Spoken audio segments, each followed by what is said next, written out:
It was supposed to be just another Tuesday afternoon at the Family Feud studio in Atlanta.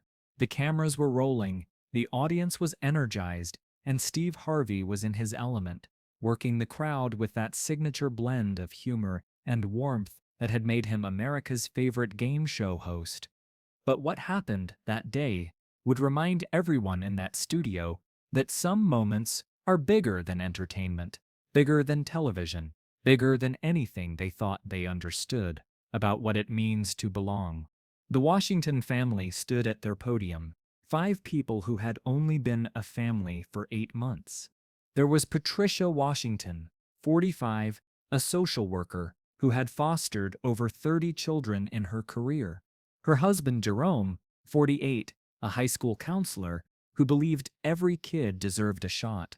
Their biological daughter, Keisha, 14, who had begged her parents to give Marcus a chance.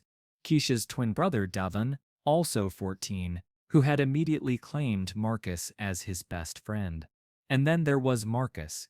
Marcus Washington stood at the end of the family podium, 16 years old, tall and lean with watchful eyes that seemed older than his years. He wore a navy blue button-down shirt that Patricia had bought him specifically for this occasion, and black dress pants that were still creased from the package. Everything about his appearance was careful, deliberate, like someone who understood that first impressions might be his only chance. "And who do we have here?" Steve had asked during introductions, his usual warmth evident as he approached the Washington family podium. "I'm Marcus," the teenager had replied, his voice steady but guarded. "Marcus Washington, and how long you been part of this beautiful family?" Marcus had hesitated for just a moment, a pause so brief that most people wouldn't have noticed it, but Steve noticed. 8 months, sir." There was something in the way Marcus said "sir" that caught Steve's attention. Not the casual politeness of most teenagers, but the careful respect of someone who understood that authority figures held his future in their hands. Steve had noticed Marcus immediately during the family introductions. There was something about quiet kids that always drew his attention, maybe because he recognized something of his own childhood in their careful composure. But with Marcus, it was different. This wasn't shyness. This was the watchfulness of someone who had learned not to get too comfortable, not to assume anything was permanent. But Marcus had been quiet. Not nervous quiet, not camera-shy quiet. Careful quiet. The kind of quiet that comes from a lifetime of not wanting to say the wrong thing, not wanting to be the reason things went bad. During the third round, everything changed. The question was simple enough, one of those Family Feud standards that usually generated easy laughs and obvious answers. Name something you never want to lose. Patricia had gone first with "your keys," earning a solid number 4 on the board. Jerome followed with "your job," which took the number 2 spot. Keisha buzzed in with "your phone," getting number 6. Devon had confidently answered "your friends," securing the number 3 position, which brought them to Marcus. Steve walked over to the teenager, that easy smile in place, ready to keep the momentum going. "All right, Marcus, we need one more good answer here. Name something you never want to lose." The studio was buzzing with the usual energy. The audience was engaged. The other family was watching intently, and the cameras were capturing every moment. It should have been straightforward. Marcus should have given a safe answer, like "your health," or "your family," or "your memory," something that would keep the game moving, keep the energy high, keep everything exactly as it was supposed to be. Instead, Marcus looked directly at Steve, and for the first time since the introductions, his careful composure cracked just slightly. "A family that actually wants you," he said, his voice quiet but clear enough for every microphone in the studio to pick up. The effect was immediate and devastating. The studio fell silent, not the gradual quiet of an audience paying attention, but the sudden, complete silence that happens when something unexpected and profound cuts through the noise of everyday life. Steve's smile didn't fade immediately. He was a professional, after all. He'd heard thousands of Anders over his years of hosting. Some funny, some surprising, some that caught him off guard. But something in Marcus's voice, something in the way those 7 words hung in the air, made Steve look at the teenager more carefully. That's when he saw it. Marcus's eyes were bright with unshed tears. But more than that, there was something in his expression that Steve recognized. It was the look of someone who had just said something they'd been carrying for a long time, something they never expected to say out loud, especially not on national television. "Marcus," Steve said softly, his voice automatically shifting to something gentler, something that had nothing to do with entertaining an audience. "Son, you okay?" The question seemed to break something open in Marcus. His shoulders started to shake slightly, and he looked down at his hands gripping the podium. "I'm sorry," Marcus whispered, and now his voice was definitely breaking. "I shouldn't have said that. I just—" Steve looked around the studio. The audience was watching in hushed attention, sensing that something significant was happening, but not quite understanding what. The Rodriguez family had stopped strategizing and were watching with growing concern. Even the production crew seemed to sense that this wasn't following any script.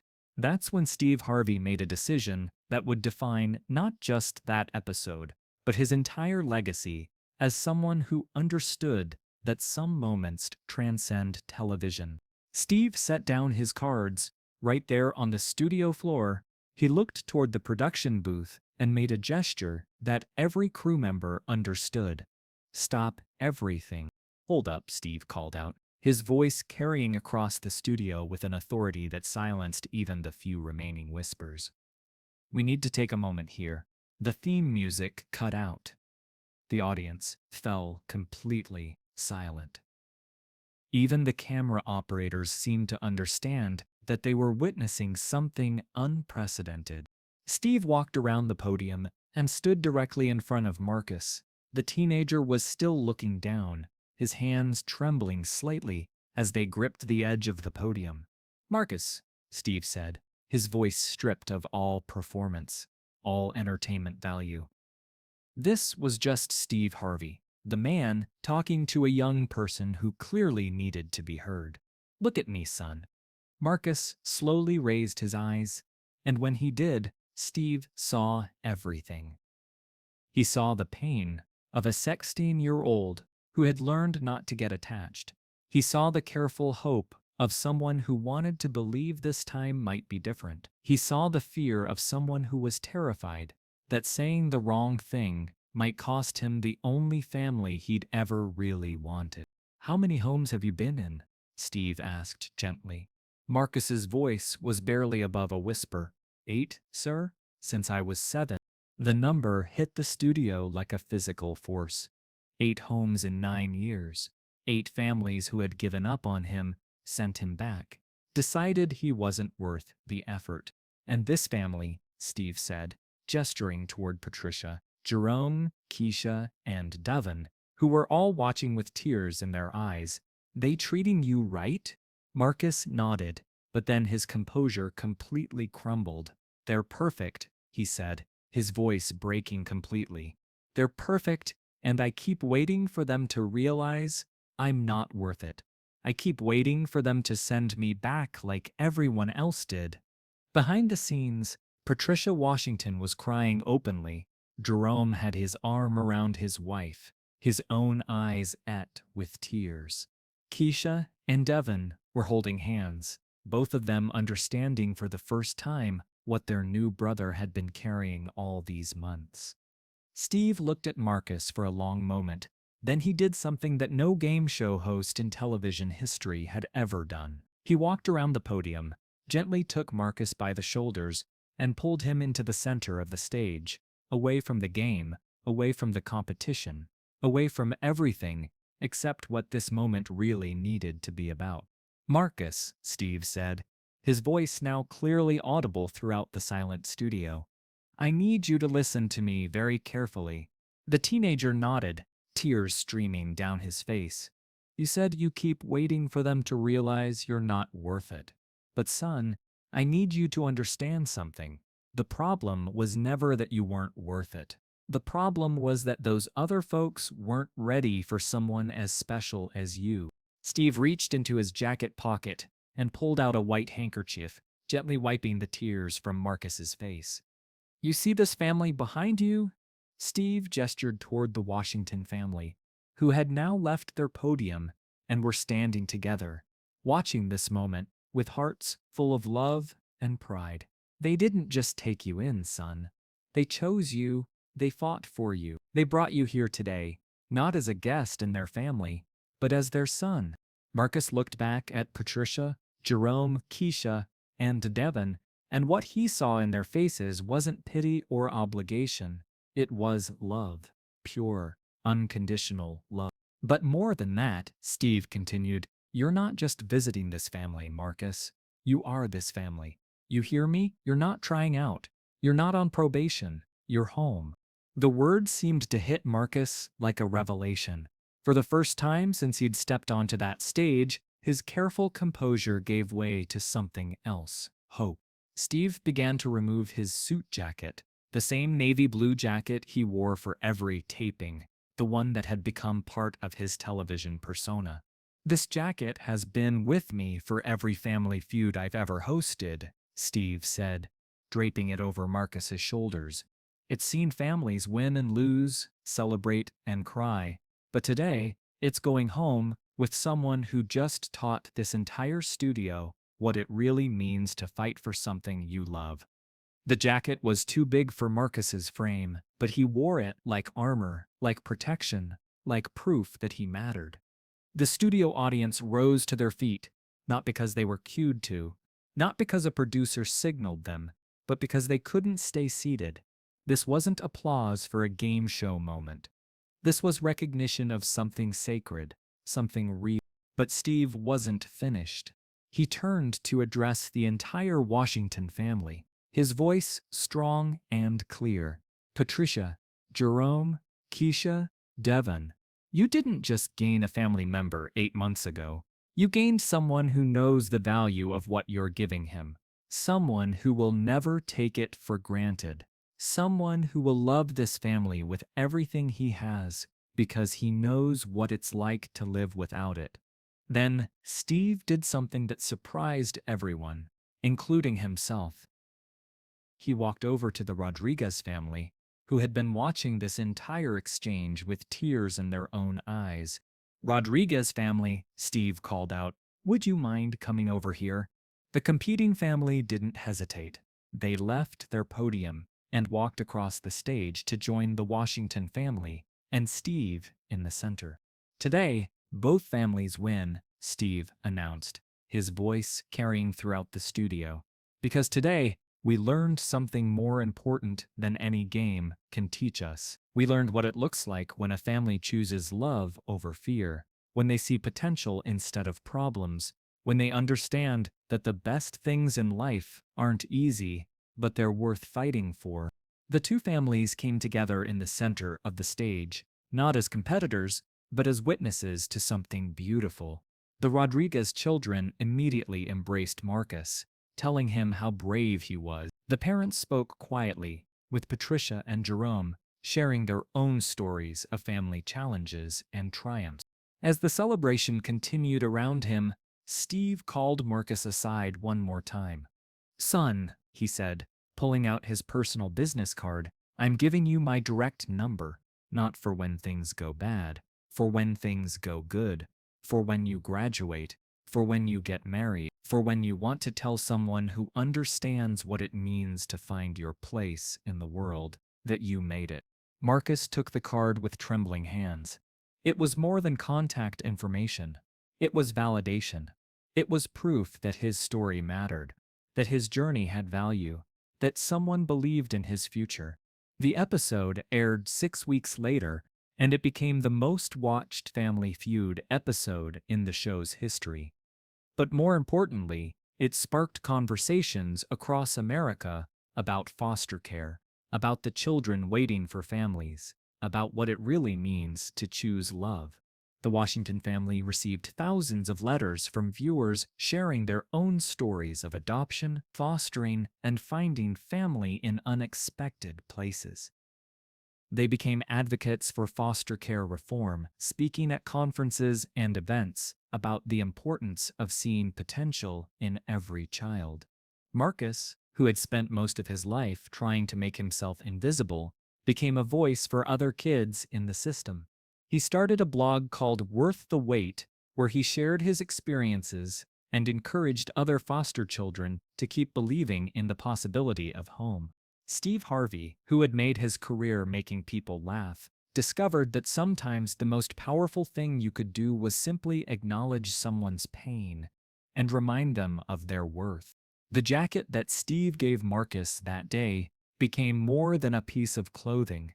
It became a symbol of belonging, of acceptance, of the moment when a teenage boy learned that he was worth fighting for. Marcus wore it to his high school graduation, where he gave the valedictorian speech about the power of chosen family.